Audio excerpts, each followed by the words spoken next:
very much, everybody, for the invitation to join you today. I would like to echo Dr. Muiria's thanks to the organising committee and to the Vice Ministers for gracing us with their presence this morning, and to all members of the academic community, the NGO community and the international community who have joined us for this event. The title of my lecture this morning is Reciprocal Relations Between Globalization and Education in Asia. Since the end of the 20th century, it has been a commonplace to speak of globalization, its causes, its manifestations, its consequences, its promises, and its discontents. Globalization may be described very simply as the accelerated movement of goods, services, capital, people, and ideas across national borders. And I think the key word here is accelerated movement. This spread, of course, of people, of capital, and of ideas is not an entirely new phenomenon. The spread of markets, capital, people, and ideas across borders was also a feature of earlier eras of imperialism and colonialism.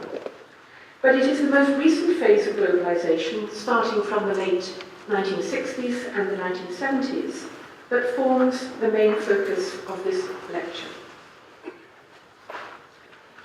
In thinking about globalization, I think it's important to distinguish its manifestations from its underlying drivers. The spread of markets, of capital, of peoples and ideas across borders are the manifestations of globalization. The underlying drivers of the spread are, I would suggest, economic policies supported by the digital technological revolution that has accelerated the speed of communication exponentially, especially since the 1990s. I also think that the question of the relationship between globalization and education is a reciprocal relationship. We can ask, how does globalization impact on education? And we can ask the reciprocal, how does education impact on the process of globalization?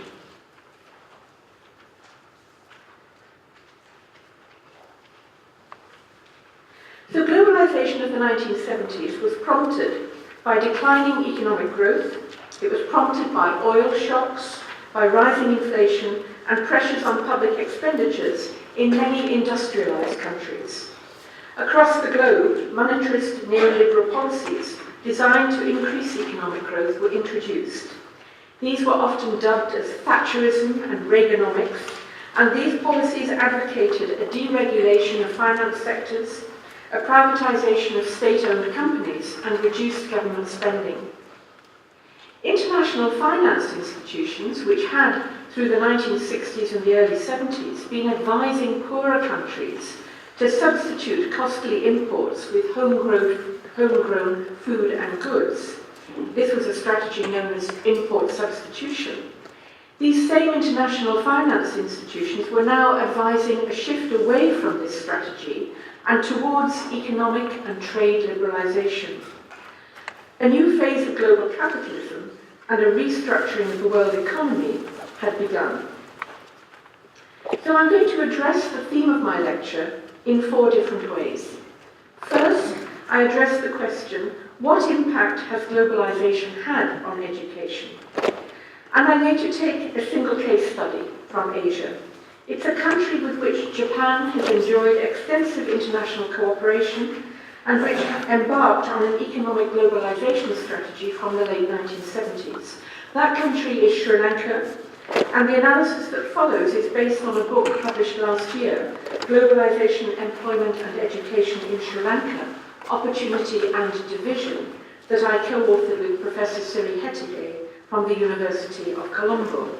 And just as an aside, the book is published by the Routledge publisher in a series on education in Asia, edited by Edward Vickers, whom many of you will know.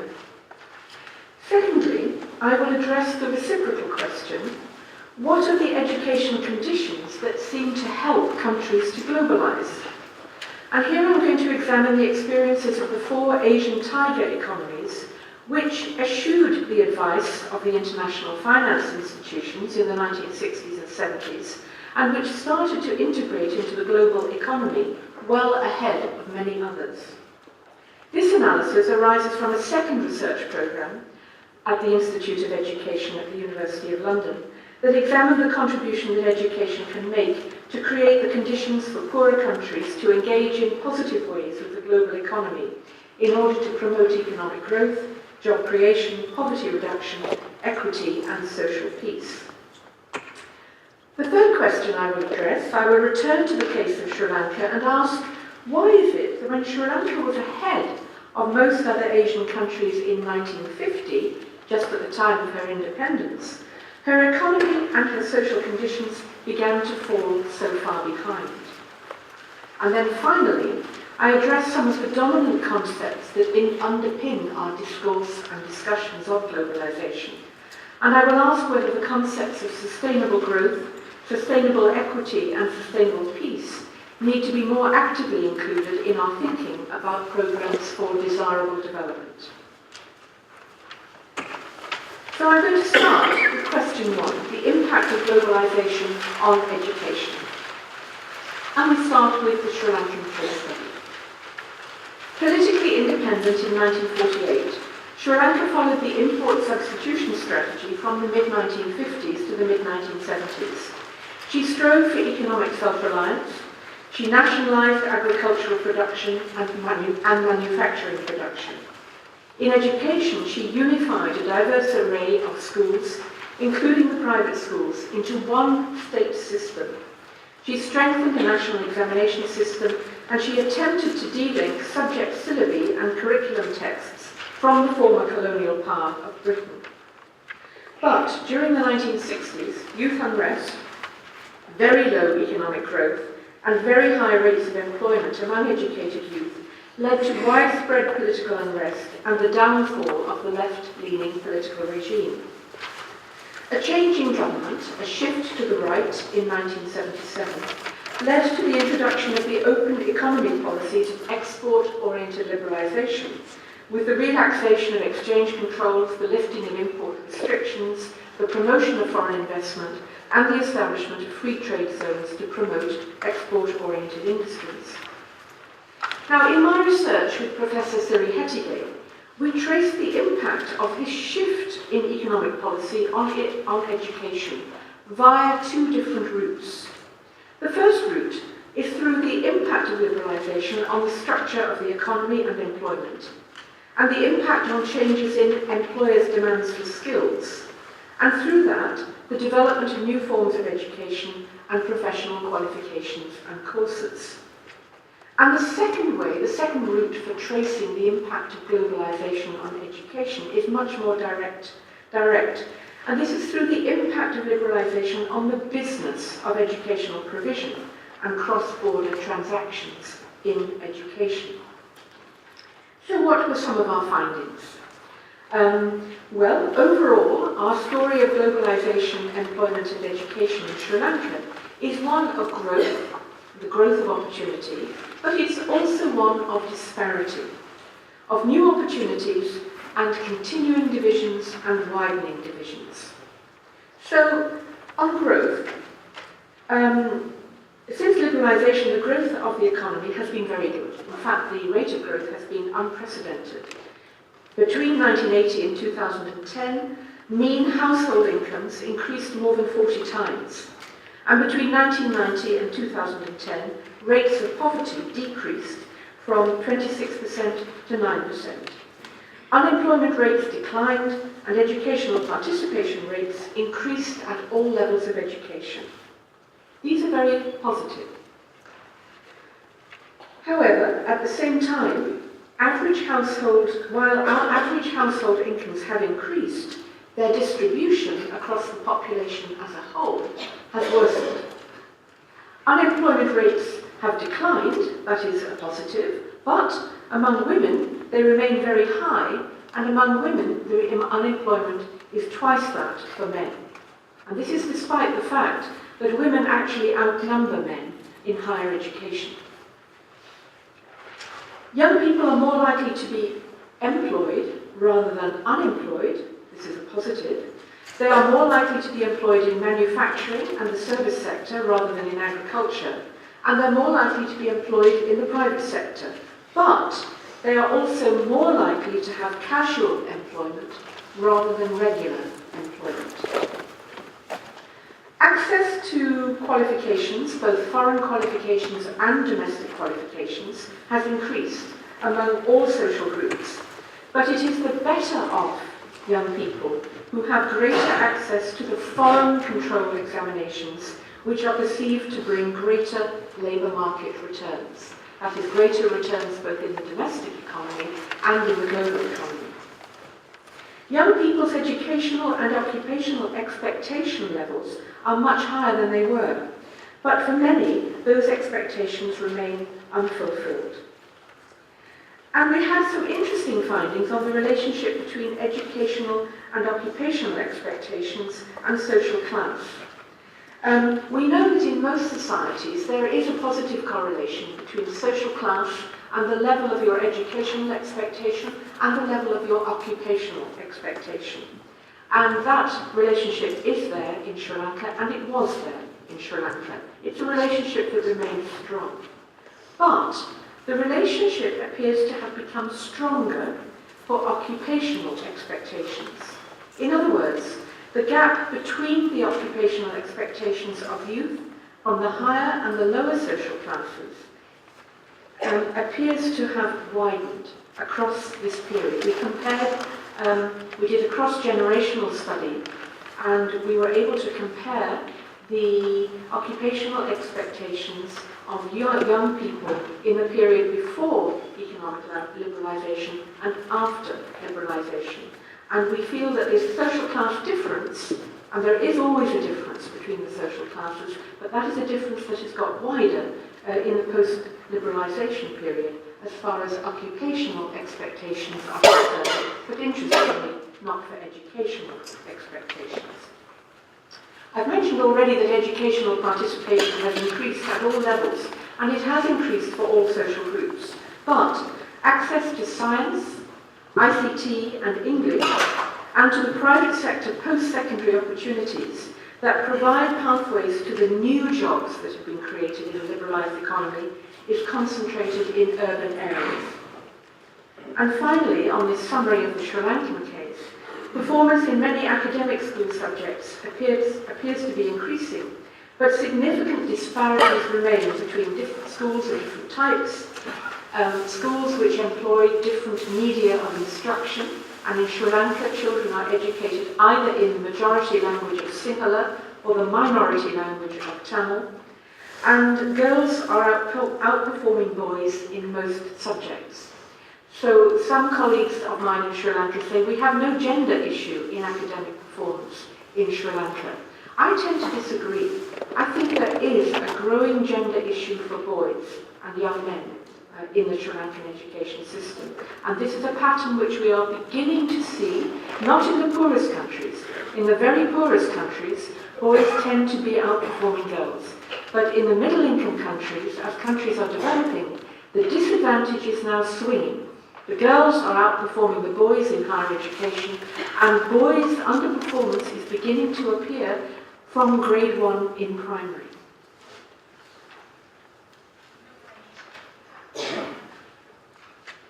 Okay, let's move then to question 2. What are the educational conditions that help countries to globalise? Well, here we examine the experience of Hong Kong, Singapore, South Korea and Taiwan, the countries often referred to as the East Asian Tigers. Now, already, as I've mentioned, by the 1960s and 70s, these countries had embarked on an economic strategy of the export of manufactured goods, long before the international finance institutions were advocating this as a global panacea. During the 1960s and the 1970s, the Tigers focused on the export of manufactured goods. And although Korea and Taiwan protected their domestic markets as they established their initial industrial base, significant growth came only when exports started to increase. Additional economic strategies included the targeting and subsidization of credit to selected industries, the development of export marketing institutions, mandatory savings schemes, and flexible labour markets.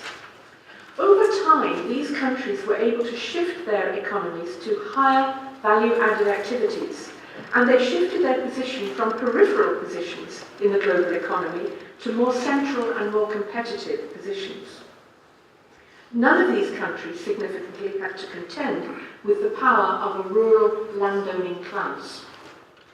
Among the tigers, landowning classes were either absent, as in Hong Kong and Singapore, or they were removed through American-inspired land reforms implemented during the 1950s in Korea and Taiwan. Indeed, many former landowners became major industrialists, and while the proportion of agriculture in the overall composition of GDP declined, its productivity increased. All the tigers took advantage of technological upgrading and economic diversification, and they were able to take advantage of changing patterns in the global economy and to expand markets. Now, some writers have tried to attribute part of the tiger's success to Confucian heritage and common Asian values, which promote, among other things, a stress on cooperation, harmony, teamwork, loyalty to the work group, a reliance on market networks, long-termism in investment, a stress on market share rather than short-term profits, and a tendency to save. However, cultural explanations run up against the charge that countries without Confucian values have also done quite well. For example, Malaysia, Indonesia, and Thailand. Moreover, Confucian values have been around for a very long time, when these same countries, the Asian economies, did not excel. And Confucian values were implicated by Western sociologists in the 19th century as barriers to, rather than facilitators of, economic development. Clearly, like all the characteristics and dimensions mentioned already, none offers a sufficient explanation of what many refer to as the Asian economic miracle. The political dimension is also important and concerns the role of the state. A number of writers have underlined the importance of the East Asian developmental state in driving forward economic growth, poverty reduction, and the more equal sharing of the benefits of growth. But I think it's also important to note that, and it's often forgotten, that each of these countries, each of the Asian tigers, experienced considerable political turmoil in the years leading up to the globalization period. In some senses, conflict was important for the creation of the developmental state. Indeed, prior to her expulsion from the Federation of Malaysia and the communist insurgency in Peninsular Malaysia, Singapore had experienced race riots. In Taiwan, the Kuomintang had been defeated by the communists in mainland China, and they imposed martial law. The Korean War had in 1953 led to a division of the nation and the creation of the First Republic of Korea. Hong Kong, for its part, lost its role as an entrepot for Chinese trade in 1949 after the Chinese Revolution. They faced possible decolonization by the British, and they received successive waves of political and economic migrants from the mainland, and its economic survival was threatened. The writer, political scientist Manuel Castells, has described how the developmental state was born of the need for survival, and then the developmental state grew on the basis of a nationalist project. Economic development became the means of maintaining the legitimacy of the state. Now, I'm not a political scientist, but when I read Castell's work, I found that statement a really powerful one. Economic development became the means of maintaining the legitimacy of the state. Still on a political dimension, I think it's fair to note that the geopolitical position of the four Asian tigers was also important in their development. All four are strategically located peninsular or island states with long histories of maritime trading. Lacking substantial natural resources, their development strategies focused from the 1960s on manufacturing. A focus on the skills and human capital required for economic growth positioned them very well as manufacturing economies, and then subsequently they were able to upgrade to become service economies. Their geographical isolation contributed to a strong sense of national identity amongst its peoples. These geopolitical features were also linked with international cooperation that brought inward flows of finance. The end of the Second World War and the political tensions of the ensuing Cold War brought large-scale inflows of aid from the US to Korea and Taiwan, while British military bases and US requisitioning for the Vietnam War brought huge inflows of finance to Singapore and the stimulation of economic growth. Now, alongside these common characteristics are a number of factors that differentiate the cases and which cannot therefore be considered critical to their common success. The first has to do with industrialization structure, and second is to do with sectoral specialization, and there are others. Time doesn't permit me to explore these here, but if any of you want to pursue those differences between the Asian tigers, I can provide you with some references later on. So I'm going to move on now to look at the common education features in the East Asian tigers. Are there any common features? Well, the ready availability of educated labour was a key factor in economic growth. In all countries, high levels of basic education and literacy had been attained by both males and females prior to initial economic takeoff. Basic education was considered to be a collective good for reasons of both efficiency and equity. Basic education contributed to more equitable income distribution, helped, of course, by an initial condition of low inequality, and a virtuous circle in which education expansion reinforced low inequality and a rapid demographic transition was established. Gender equity in enrollment was high in the Asian tigers, especially compared with many of the other countries in South Asia, apart from Sri Lanka, that is, especially at the primary level, but also increasingly at the secondary and higher level. The expansion of secondary and tertiary education followed the expansion of primary education. The expansion in secondary and higher occurred in parallel with shifts in the economy towards technology-dependent manufacturing, and there was never a serious mismatch between skill shortages and skill surpluses. While primary education and junior secondary education were given high priority in the early stages of economic growth, higher education was not overlooked. By the early 1990s, the gross enrollment ratio in higher education was 60% in South Korea. I believe now it is 80%, 38% in Singapore, and 22% in Hong Kong. Educational expenditures between the levels were equitable, and the quantity and quality of education were high in relation to public finance. Pupil-to-teacher ratios were much lower in the East Asian tigers compared with countries of South Asia. School systems in each of these four countries have been open, competitive, and largely meritocratic, offering all sections of society the prospect of upward social mobility.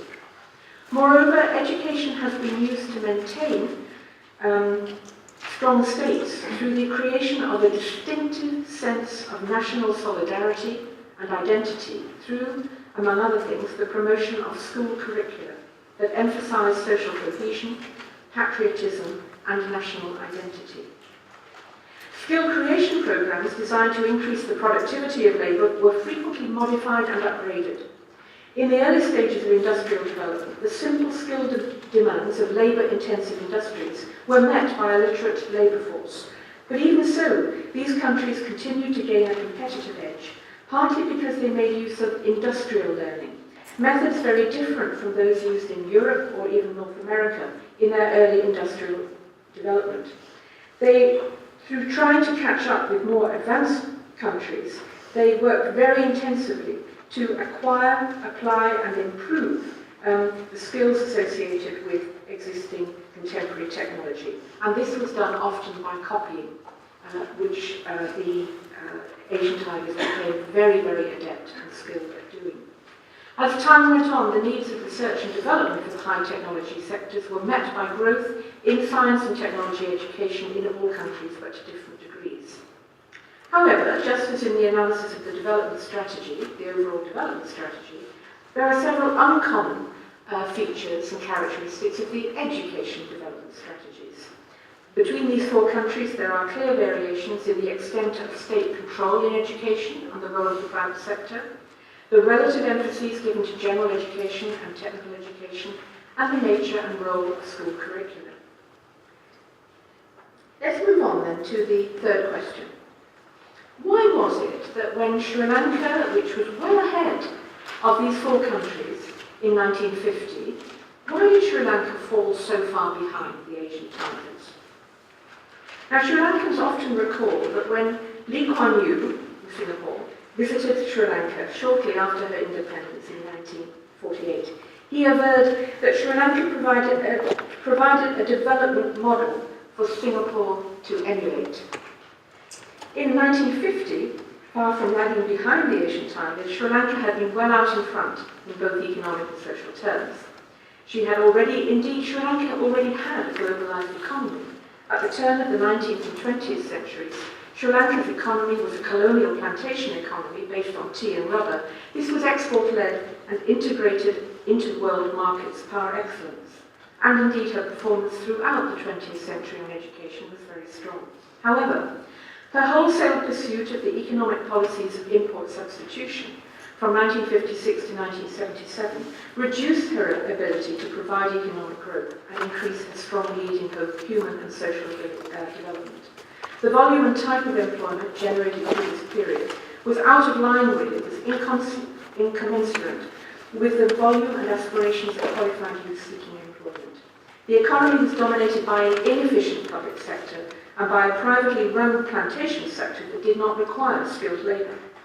Historically, levels of savings and investment were very low, and shortages of foreign exchange meant that Sri Lanka's early lead in economic performance was arrested. So her economic performance over the 65 years since independence in 1948 is both surprising and disappointing, her promise and potential unfulfilled.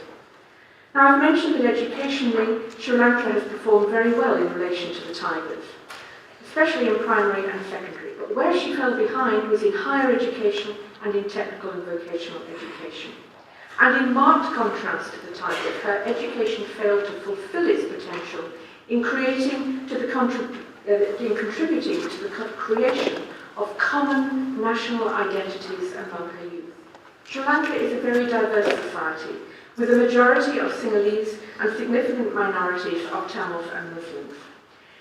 Significantly, shortly after independence, English was relegated from a medium of instruction in schools and universities to a subject of study. The education system became divided into two by the languages of Sinhala and Tamil. This contributed, but did not cause, a war that lasted for 30 years, that gripped the country from the late 1970s through to 2009. The war destroyed the lives of many families. The story of growth with some equity, I've said that there has been some equitable dimensions, but in a period of civil war, led some of us in our research team to redefine and rethink what we meant by globalization. And we began to think that globalization could only be considered to be successful if we could demonstrate growth with equity and peace. Which brings me to the final comments of my lecture. Throughout this lecture, I've focused mainly on the economic dimension of globalization. Indeed, much of the literature on globalization positions economic growth as the underlying growth goal. Over time, increasing attention has been paid by the international community and by governments to the equity dimension. Successful globalization came to be defined slowly as economic growth with equitable outcomes for all members of society. So there was a shift from thinking about globalization as focused on growth to growth with equity. In our London work, we also introduced a third dimension of peace, and as I've mentioned already, this stemmed primarily from our analysis of the globalization process in Sri Lanka, where, although there was growth with some equity, there was a civil war that destroys thousands of lives. How could we possibly judge that a country would globalize successfully when it was at war with itself? So for our team, we redefined successful globalization. We moved from growth with equity to growth with equity and peace. However, the notions of sustainable development, to which both the Vice Ministers referred in their opening remarks this morning, add a new dimension to our development aspirations. Export-oriented growth strategies may not always conserve a country's national resources for the production of food and water for domestic consumption, which must be considered the most basic resource of all for the survival of people both in the present and the future. Strategies for globalization should not be considered to have been successfully implemented if they so deplete the world's natural and environmental resources that the needs of future generations are compromised, even if they appear to be equitable in the present. So, finally then, we need to rethink our notions of globalization and successful globalization. We need to move on from thinking from growth to equity and peace. We need to think about sustainable growth with sustainable equity and sustainable peace. Thank you very much.